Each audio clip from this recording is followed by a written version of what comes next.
By the time the sun rose the next morning, he had no job, no marriage, no reputation, and no future. 24 hours earlier, he had stood in his living room, arm around his mistress, looking at his pregnant wife, and saying the words he would spend the rest of his life wishing he could take back. "You're replaced, and you're too weak to stop me." He thought he was in control. He thought she had nowhere to go. He thought silence meant surrender. What he didn't know was that everything he'd been hiding, lying about, and taking for granted was already collapsing. And she didn't have to lift a finger to make it happen. This is not a revenge story. This is a consequence story. And it all started the moment he brought his mistress home. Emily stood at the kitchen counter, one hand resting on her 7-month pregnant belly, the other gently folding laundry. The house was quiet. Too quiet. The kind of quiet that comes when someone has emotionally moved out long before they physically leave. She folded Mark's dress shirt, crisp, expensive, custom-tailored. The same shirts he used to wear when he kissed her goodbye in the mornings and promised to be home early. Now he barely looked at her. Her phone buzzed on the counter. A text. "Mark, I'm bringing someone home. Don't make this difficult." Emily stared at the screen. Someone. Her chest tightened, but her face remained calm. Calm had become survival. She typed back, "Emily, okay."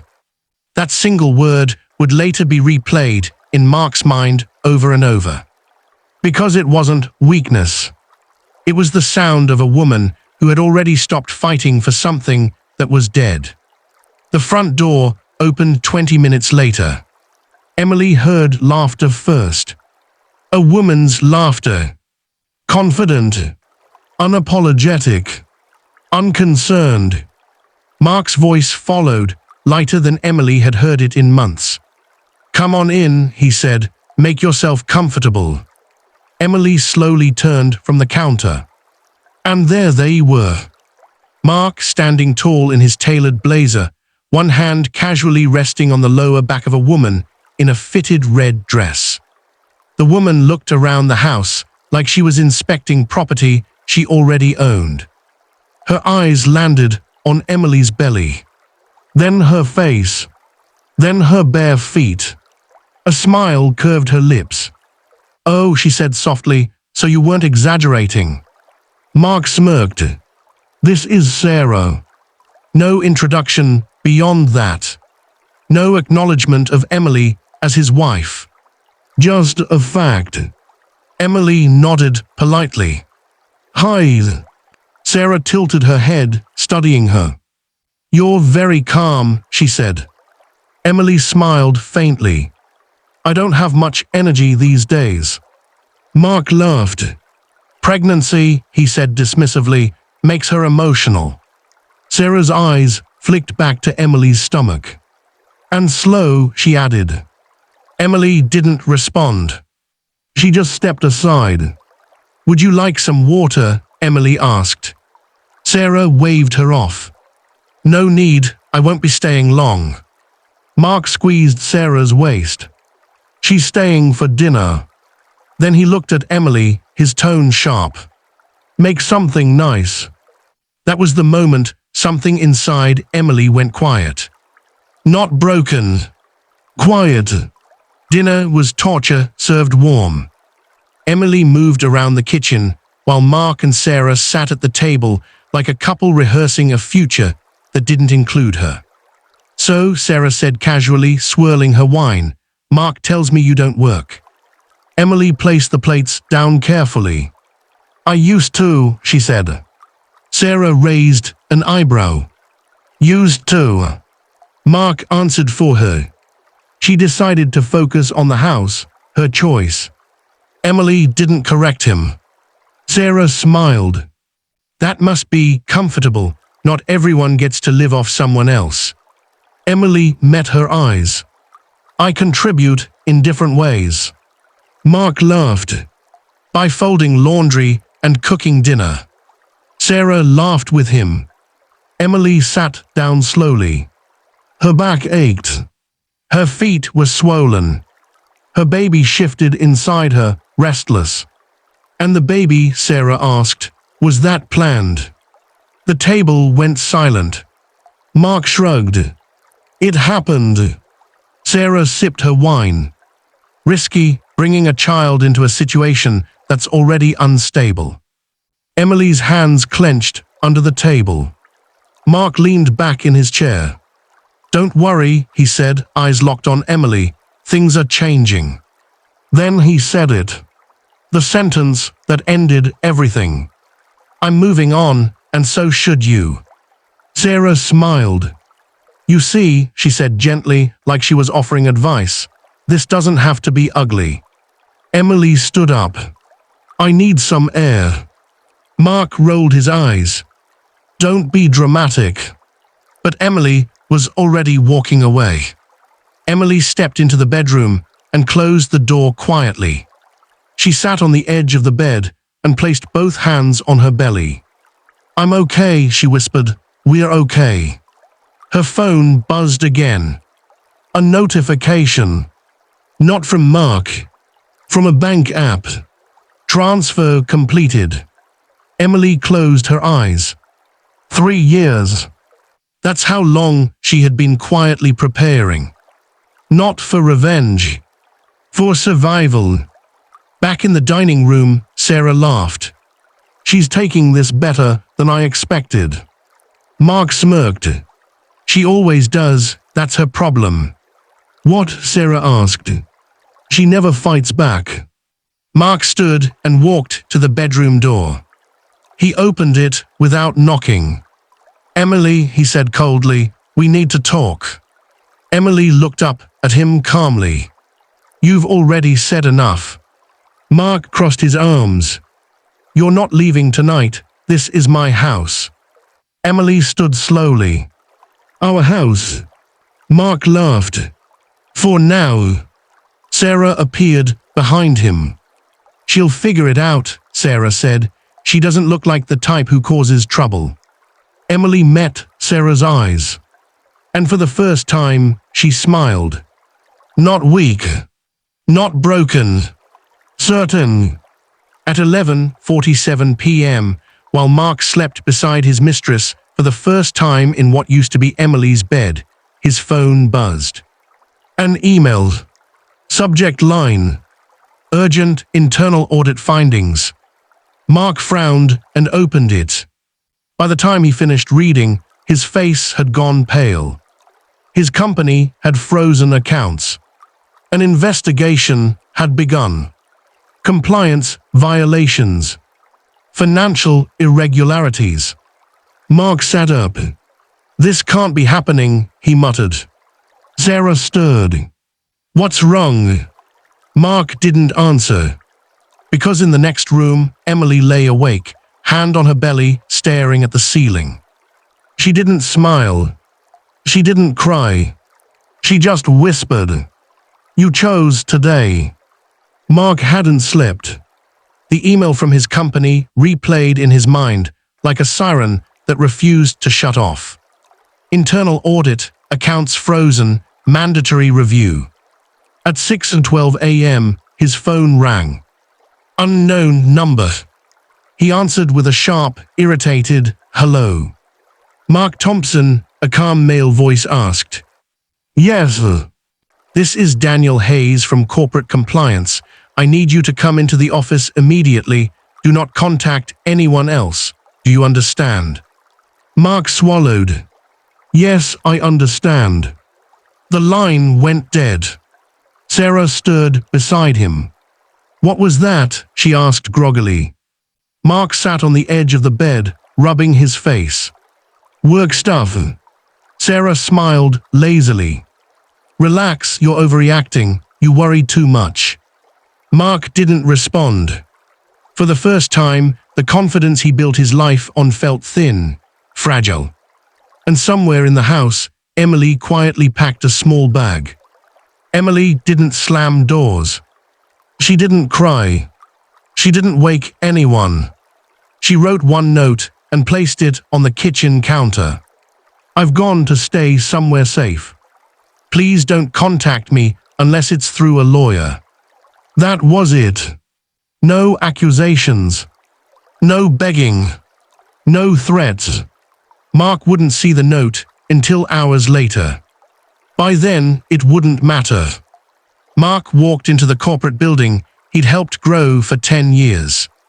Normally, people greeted him. Today, no one made eye contact. He stepped into the conference room. 3 executives, 2 lawyers, 1 HR representative. Daniel Hayes folded his hands. "Mark, this is not a conversation you're going to enjoy." Mark forced a laugh. "Look, if this is about the audit." "It's about everything," Daniel interrupted. A file slid across the table. Emails, expense reports, hotel receipts, unauthorized account access. Mark stared. "This isn't mine," he said automatically. Daniel didn't blink. "It came from your login over 3 years." Mark's throat went dry. One of the lawyers spoke. "We are suspending you effective immediately." Suspending, not firing. Yet, but Mark felt it anyway. His phone buzzed again. A bank notification. Account access restricted. Mark stood up. "You can't do this. I've given this company everything."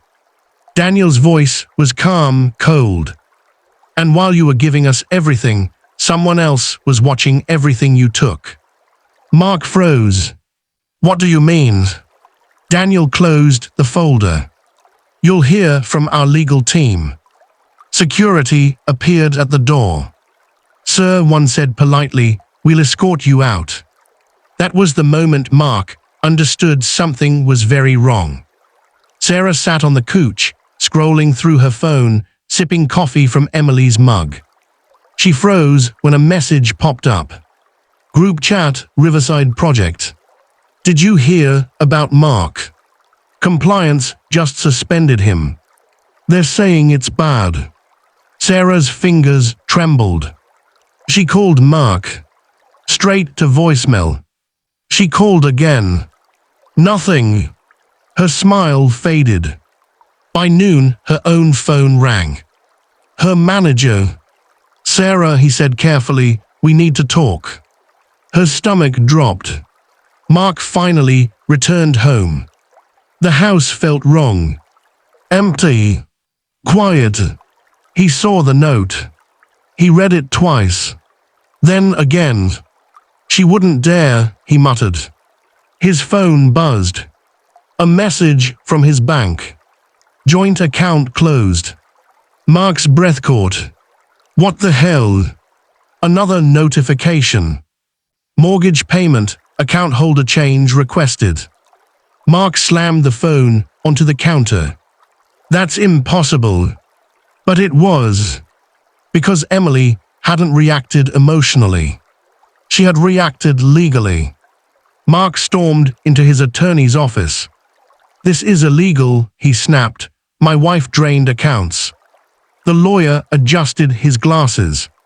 "She didn't drain them, she separated marital funds, legally." Mark stared. "How?" The lawyer hesitated. "She's had independent documentation for years." "What documentation?" The lawyer slid a thick envelope forward. Mark opened it. Text, emails, financial records, audio transcripts, every insult, every threat, every affair. Mark's hands shook. "When did she do this?" he whispered. The lawyer exhaled. "Quiet people prepare, Mark." Sarah sat across from HR, eyes red. "We are terminating your contract," the woman said calmly. "For what?" Sarah cried. "I didn't do anything wrong." The HR rep folded her hands. "You knowingly engaged in a relationship that violated company policy, and now that relationship is under investigation. Sarah laughed hysterically. You can't punish me for his mistakes. We're not, HR replied. We're punishing you for yours. Sarah left the building unemployed. Her phone buzzed. A message from Mark. We need to talk. She didn't reply. Mark found Emily at a small apartment she'd rented months ago. He knocked. Emily opened the door. Calm. Composed. Strong. I made a mistake, Mark said immediately. We can fix this. Emily looked at him. No, she said gently, you made a choice. I didn't think. That's true, she interrupted. You didn't. Mark's voice cracked. I'll end it with her. Emily smiled sadly. You already ended us. Mark reached out. She stepped back. Please leave, she said. My lawyer will contact you. You planned this, he whispered. Emily met his eyes. No, I prepared for reality. She closed the door. At exactly 9:00 p.m., Mark received the email. Termination notice. Effective immediately. No severance. No appeal. Mark sank onto the floor. 24 hours. That's all it took. Emily gave birth to a healthy baby girl. She named her Grace. Because Grace wasn't weakness. It was strength under control. Mark tried to call once. Emily didn't answer. Sarah moved cities. No one remembered her kindly. Mark sold his car. Then the house. Then his pride. Grace sat beside Emily on the couch. Mama, she asked softly, why don't I have a daddy? Emily brushed her hair back. You do, she said, you just don't live with him. Why? Emily thought carefully. Because love without respect is not love. Grace nodded. Are you strong, Mama? Emily smiled. I learned to be. Grace hugged her. Emily never screamed. She never fought. She never begged. She simply stopped protecting a man from the consequences of his own choices. And that was enough. Because the most dangerous thing you can do to someone who underestimates you is show them they were never as important as they thought.